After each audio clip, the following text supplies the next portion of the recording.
الذي وقفا وسلام على عباده الذين اصطفى أما بعد আসসালামু আলাইকুম রহমতুল্লাহি ওয়া মহান আল্লাহ রাব্বুল আলামিনের দরবারে অগণিত শুকর যে আল্লাহ রাব্বুল আলামিন মাহে রমজানের নবম দিনে আমাদের বিশেষ করে ইফতারি অনুষ্ঠানে আমাদের সকলের দু একটি কথা দেশবাসী এবং বাহির যে প্রবাসী আমাদের সমাজের লোকজন আছে তাদেরকে শোনাইতে চাই বা তারা যেন এই কথাগুলি শুনে তারা যেন আনন্দিত হয়।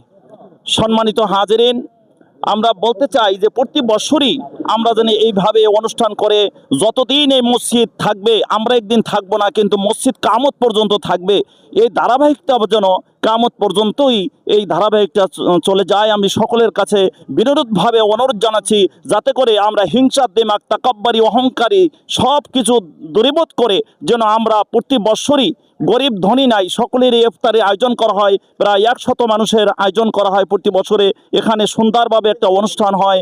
আর বিশেষ করে বাহিরে যে ভাইরা আছেন, ভাইরা আপনাদের কাছে অনুরোধ, আপনারা প্রতি বছরই আমাদের ইফতারিতে একটা ভালো অ্যামাউন্ট দিয়ে থাকেন। আমরা অদূর ভবিষ্যতে আপনাদের কাছে আরও কামনা করছি যারা আমাদের এই ইফতারিতে সহযোগিতা করতে পারেন এবং আপনাদের পিতা মাতা ভাই বেরাদার যারা আছে এবং আপনারা শারীরিকদের জন্য এবং পিতা মাতা ভাই বেরাদার যারা আছে এবং কর্মস্থলের জন্য সকলের জন্য প্রত্যেক দৈনিকই এই ইফতারি অনুষ্ঠানে দোয়া করা হয় যাতে করে আপনারা সুন্দরভাবে আপনারা কর্মস্থানে থাকতে পারেন এবং আপনারা সুন্দরভাবে থাকতে পারে। প্রতি 100 মানুষের মতো প্রায় দোয়া করা হয়। আর আল্লাহ রাব্বুল আলামিন এই ইফতারির সময় দোয়াটাই আল্লাহ তাআলা কবুল করিয়া নেয়। আর রাসূল করিম সাল্লাল্লাহু আলাইহি ওয়াসাল্লামও বলেছেন ইফতারির সময় আল্লাহ তাআলা দোয়াটা কবুল করে নেয়। দুইটা সময় আল্লাহর কাছে দোয়া কবুল হয়, এক সময় ইফতারি, আর একটা সময় আল্লাহ তাআলার মোলাকাত। এই বলেই আমি সংক্ষিপ্ত আলোচনাকে শেষ করেছি।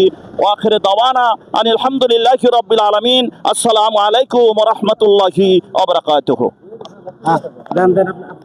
আপনারা শেষ করুন।